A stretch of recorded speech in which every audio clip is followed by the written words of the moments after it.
अस्सलाम वालेकुम everyone, this is D3 exercise 10C question number 10 हम इसका कर रहे हैं स्टूडेंट, जिसमें हमें हाइट ऑफ ट्री मालूम करने को कहा है। ट्री दिया हुआ है, इसकी हाइट मालूम करनी है। ठीक है, हाइट हम इसको h सपोज कर लेते हैं। अच्छा, एक कंपैरिजन मेथड अगर आपको जहन में हो तो मैं यहाँ पर कंपैरिजन मेथड इस्तेमाल करने वाला हूँ और आंसर हमारा सेम ही आएगा इंशाल्लाह। मैं अब आपको यहाँ पे एक टेक्निक समझाता हूँ इसको करना कैसे।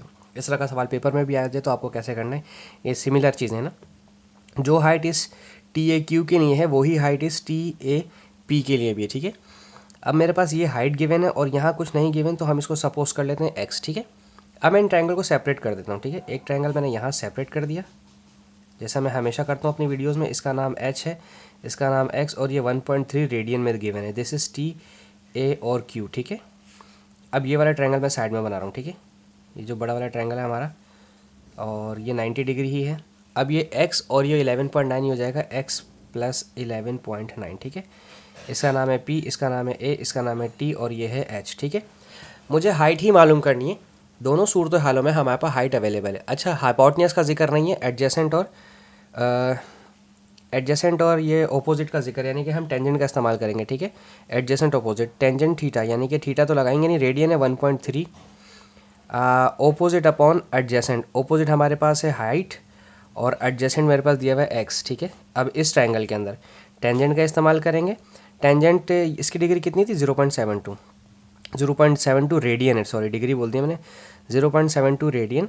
और opposite upon adjacent, opposite height है मेरी, और एडजेसेंट जो है मेरा वो x प्लस 11.9 है। ठीक है, टेंजेंट 1.3 कितना आ रहा है हमारा, टेंजेंट 1.3 हमारा आ रहा है रेडियन के अंदर 1.3, दिस इज 3.6, ये आ रहा है 3.60, तो मैं 3.6 ही ले रहा हूँ। ठीक है, 3.6, ये x डिनोमिनेटर में वहाँ जाकर मल्टीप्लाई कर पाएगा, ये आ गया h। ठीक है, इसको सेव कर लें, अभी इसकी ज़रूरत पड़ने वाली। ठीक है, टेंजेंट 0.72 कितना है भाई, टेंजेंट 0.72 है आपके पास, 0.877, तो मैं 0.877 को 0.88 ले लेता हूँ। ठीक है, और ये दोनों x प्लस 11.9 डिवाइड हो रहा है, यहाँ कर करेगा multiply, x plus 11.9 is equals to h।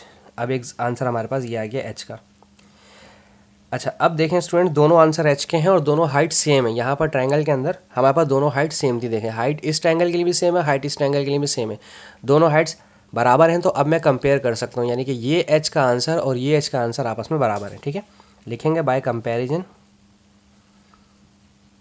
ठीक है, 3.6h ये वाला आंसर बराबर होगा इस वाले आंसर के 0.88x प्लस 11.9। ब्रैकेट ओपन करते हैं, 0.88x को इससे मल्टीप्लाई किया तो ये बन जाएगा 0.88x प्लस 0.88 को 11.9 से मल्टीप्लाई करवाएं तो कितना आ रहा है, 10.472। दिस इज़ 10.472, 3.6x, ये यहाँ जाके माइनस करेगा, 3.6x minus 0.88x is equals to 10.472। तो 3.6 में से माइनस करवाएं 0.88, ये आ रहा है 2.72। ठीक है, 2.72x, 2.72x is equals to 10.472 x मालूम करना है, 2.72 मल्टीप्लाई कर रहा है, वहाँ जाकर डिवाइड करवा देगा 10.472। मैं स्टेप बाय स्टेप करवा रहा हूँ, आप डायरेक्ट भी कर सकते थे। ठीक है, 10.472 डिवाइड बाय आंसर, ये आ रहा है 3.85। x कितना आ गया, 3.85। बस जब x आ गया तो h भी आ जाएगा। कैसे h आएगा, अगर आपको याद हो, देखें मैंने यहाँ पर वैल्यू निकाली थी h की 3.6x, तो हाइट निकालने के लिए आप 3.6x, यहाँ x की वैल्यू रिप्लेस कर दें, 3.6 मल्टीप्लाई बाय 3.85। सो क्या आंसर आएगा, मल्टीप्लाई बाय 3.6, ये आ रहा है 13.86। तो हाइट आ गई आपके पास 13.86, और ये दिया हुआ है मीटर्स में, तो ये हाइट ऑफ ट्री है। That's it. आप चाहें तो डायरेक्ट भी कर सकते हैं, इतना लंबी कैलकुलेशन या सोल्यूशन करने की ज़रूरत नहीं है। अगर कुछ बच्चों को इस स्टेप का आंसर डायरेक्ट निकालना आता है, इस स्टेप का, तो इसके मार्क्स नहीं होंगे। ठीक है, मार्क्स इन सब के हैं, इन कॉन्सेप्ट्स के मार्क्स हैं। ये आप डायरेक्ट भी कर सकते थे, यहाँ से फ़ौरन इसको इन दोनों से माइनस करवा के जो भी आंसर आता है इसको डायरेक्ट इससे डिवाइड करवा देते, आंसर आपके पास आ जाता। ठीक है ना, 10.472 से, ठीक है। तो ये स्टेप करने की ज़रूरत नहीं थी, ठीक है, लेकिन बस ये मेंशन करना ज़रूरी है ऑन कंपैरिजन, ठीक है। आई होप सो आपको समझ आया। Thank you so much for watching my channel. अल्लाह हाफिज़।